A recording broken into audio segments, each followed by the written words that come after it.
মা, তোমাকে তো বলছি আমার জন্য মাংস রান্না করো, তুমি করনি কেন? এই বাড়িতে আমার কোনো দাম নেই, কেউ আমার কথা ভাবে না, সবাই চারুকে নিয়েই পড়ে থাকে। চাপা, তুই এমন করে কেন বলছিস? সব সময় তুই যেটা চেয়েছিস সেটাই তোর বাবা তোকে এনে দেয়, তবুও তোর মন ভরে না। থাক মা, তুমি আর কিছু আমাকে বইলো না, খাবই না আর। তুমি এই চারুকেই খাওয়াও। যাস না চাপা, শোন আমার কথা মা, মেয়েটা কিছুতেই বুঝতে চায় না। মা, তুমি চিন্তা করো না, চাপা একদিন ঠিক বুঝবে। চারুর মা মরে যায়, চারুর বাবা আরেকটা বিয়ে করে, কিন্তু তার সৎমা তাকে অনেক ভালোবাসে। চাপা ও চারুর মধ্যে কখনো সে পার্থক্য করে না। মা আমাকে একটুকু ভালোবাসে না, সব সময় ওই চারুকে নিয়েই পড়ে থাকে, এটা আমার সহ্য হয় না। আমি তো মায়ের নিজের মেয়ে। সই, তুই এখানে একা একা বসে কি করছো? দেখে মনে হয় খুব রেগে আছো, কি হচ্ছে সই? কেউ কিছু বলছে? সই, আমার মা বাবা আমাকে একটুকু ভালোবাসে না, চারুকে বেশি ভালোবাসে। আমি বুঝতে পারি না, ও তো আমার সৎ বোন, তবুও আমার মা কেন ওকে এত ভালোবাসে? ও তো দেখতেও কালো কুশ্রীত, তবুও। তুমি এসব চিন্তা করো না সই, তোমার জন্য তো একটা খুশির খবর নিয়ে এসেছি, যা শুনলে তোমার মন ভরে যাবে, তোমার ভাগ্য পরিবর্তন হবে, তুমি তো রাজরানী হয়ে থাকবে। কি এমন কথা সই? তাড়াতাড়ি বলো, আমার যে আর তর সয় না। কমলপুর গ্রামে নামকরা জমিদারের ছেলে তোমাকে পছন্দ করেছে, সে তোমাকে বিয়ে করতে চায়, তোমাকে স্বর্ণ মুদ্রায় ভরে রাখবে, তোমার আর এসব চিন্তা করার কোনো দরকার নেই সই। সত্যি? আমি তো ভাবতেও পারছি না সই, আমার জন্য এত বড় সুখবর, আমার যে আর কি আনন্দ হচ্ছে বলে বোঝাতে পারছি না। তারপর চাপা বাড়িতে এসে তার মা বাবাকে সমস্ত ঘটনা খুলে বলে। সবই তো ঠিক আছে, কিন্তু চাপা, তোর দিদির বিয়ে আগে তোর বিয়ে দেওয়া হয়, ঠিক হবে কি? পাড়ার লোক তো এ নিয়ে হাসাহাসি করবে যে দিদিকে রেখে বোনকে বিয়ে দিলাম। চাপা, তোর বাবা তো ঠিকই বলছে, আগে চারুকে বিয়ে দিতে হবে, তারপর তোর বিয়ে হবে। তোমরা সব সময় শুধু চারু চারু করো, একবারও আমার কথা ভাবো না। চারুর গায়ের রং এত কালো কুশ্রী যে ওকে কেউ বিয়েই করতে চায় না, আমার মনে হয় ওর তো কখনো বিয়েই হবে না, তাহলে আমাকেও বুড়ি হতে হবে। মা, বাবা, তোমরা চাপাকে বিয়ে দিয়ে দাও, সত্যি আমাকে কেউ পছন্দ করবে না, আমার জন্য চাপার জীবনটা কেন নষ্ট করবা তোমরা? ওর বিয়ে দিয়ে দাও। চারুর কথা শুনে তার মা বাবা চাপার বিয়ের ব্যবস্থা করে। বৌমা আমাদের খুব পছন্দ, আমি ওকেই আমার ছেলের বউ করে নিয়ে যাব। কিন্তু আমরা তো কোনো পাওনা দিতে পারবো না। সেসব তোমরা কোনো চিন্তা করো না, আমাদের কিছু লাগবে না, আমাদের শুধু মেয়েটাকে লাগবে। এটা তো আমার স্বপ্ন মনে হচ্ছে, আমি সব সময় এরকম স্বপ্ন দেখতাম, আমার তো বিশ্বাসে হচ্ছে না আমার স্বপ্নটা সত্যি হয়ে গেল।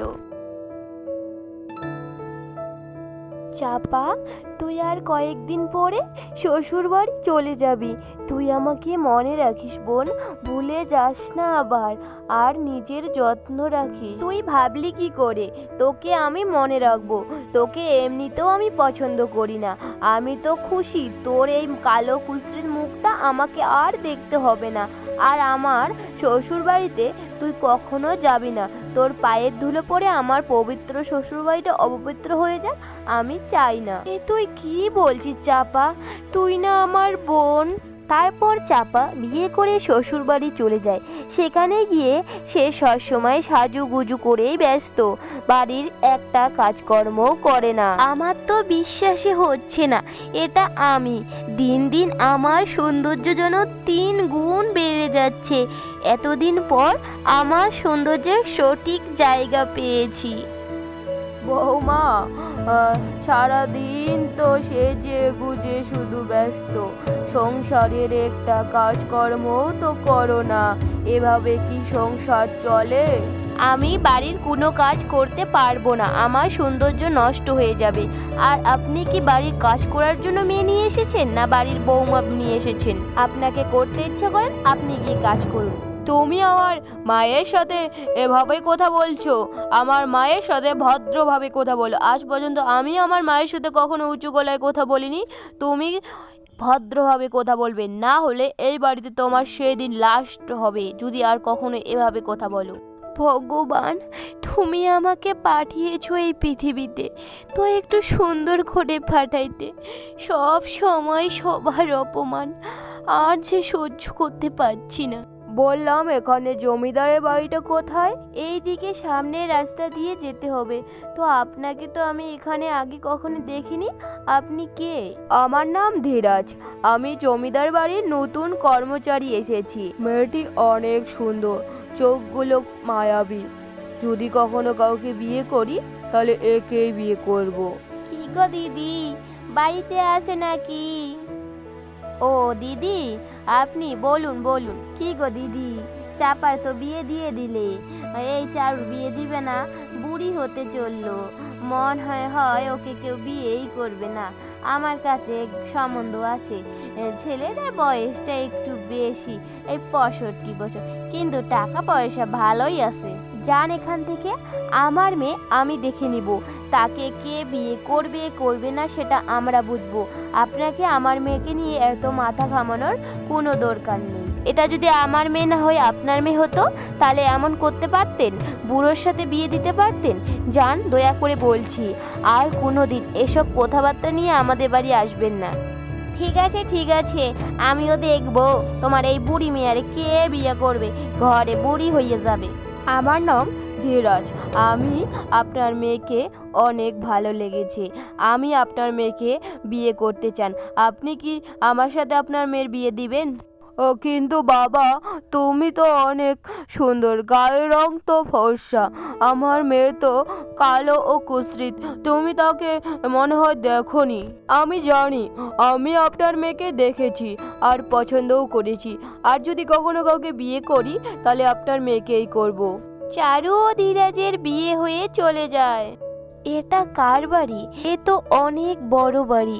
এই বাড়িতে তুমি কি কাজ করো? আমরা কি এখানেই থাকবো? না, এটা আমার বাড়ি।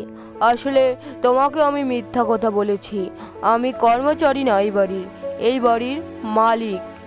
আসলে আমি বিয়ে করার জন্য মেয়ে খুঁজছি, কিন্তু ভালো সৎ এরকম মেয়ে আমি খুঁজে পাচ্ছি না, তাই আমি মিথ্যার আশ্রয় নিয়েছি। আমি একজন সাধারণ কর্মচারী সেজে ঘুরতেছি, যে যে আমাকে সাধারণ ভেবেই বিয়ে করবে আমি তাকেই বিয়ে করব। তখনই আমি তোমাকে দেখি আর আমার ভালো লেগে যায়। কিন্তু আমি তো অসুন্দর, কালো, কুৎসিত, তবুও আপনি কেন আমাকে বিয়ে করেছেন? আমার কাছে সুন্দর বলে কিছু না, মনটাই আসল সুন্দর। তুমি এসব ভেবো না, তোমাকে আমি নিজে পছন্দ করে বিয়ে করেছি, তাই আমি কখনো তোমার রূপের খোঁটা দিব না।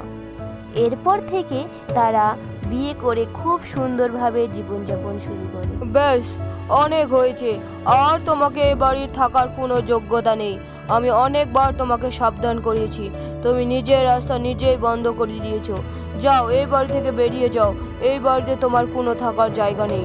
আমাকে ক্ষমা করে দাও, আমি আর এমন করব না কখনো। আমি ছোটবেলা থেকেই সব সময় রূপের অহংকার করেছি, আমাকে ক্ষমা করে দাও তুমি। মা, বলো না আপনার ছেলেকে, আমি আর কখনো এমন করব না। না, এই বাড়িতে থাকার যোগ্যতা তুমি হারিয়ে ফেলেছো, বেরিয়ে যাও, তোমার কোনো ক্ষমা নেই, আর আমি কখনো যেন এই বাড়িতে তোমাকে দেখি না।